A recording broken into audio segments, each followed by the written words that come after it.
అసెంబ్లీలో జరుగుతున్న సమావేశాలపై BJP MP Bandi Sanjay fire అయ్యారు. 1200 టీఎంసీలకు పైగా కృష్ణా నీటిని కాంగ్రెస్ బీఆర్ఎస్ పార్టీలు ఏపీకి దోచిపెట్టింది నిజం కాదా అని నిలదీశారు. కేసీఆర్ పాలనలో 812 టీఎంసీల నీటిని సీమకు దోచిపెట్టారని ఆరోపించారు. గత సర్కార్ మోసాలు బయటపడకుండా బీఆర్ఎస్ ఎదురుదాడికి దిగిందని బండి సంజయ్ మండిపడ్డారు. ఇక బీఆర్ఎస్ తో పొత్తు పెట్టుకోవాల్సిన కర్మ మాకెందుకంటూ బండి సంజయ్ వ్యాఖ్యానించారు.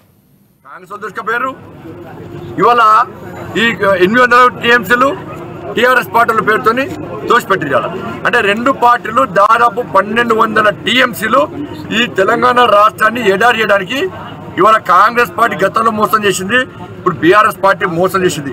ఒక్క టీఎంసీ నాకు తెలిసి దాదాపు 10,000 ఎకరాలకు సాగు వస్తుంది. ఇవాళ 1200 టీఎంసీలు మోసం చేసిన విషయాన్ని ఆ ప్రాంత ప్రజలు గుర్తించాల్సిందిగా అప్పీల్ చేస్తూ రెండు ప్రాంత ప్రజలు ఈ రెండు పార్టీలు మోసం చేసిన విధానాన్ని మేము బహిర్గతం చేస్తాం. కాబట్టి భారతీయ జనతా పార్టీ చేసే విషయాన్ని మేము చెప్పిన విషయాన్ని దయచేసి విశ్వసించండి. రెండు పార్టీల మోసాన్ని గుర్తించాల్సిందిగా కోరుతూ పంటకు వేసుకోవడానికి నీళ్ళు ఎడారిగా మారింది. ఇవాళ 5 జిల్లాలు ఎడారిగా మారినాయి. ఎవరు? కేసీఆర్ చేసిన మోసం వల్ల. ఈయన మోసం చేసిండు. కాంగ్రెస్ పార్టీ కేసీఆర్ ఏమంటారండి ఇవాళ ఆ మీరే తక్కువనా?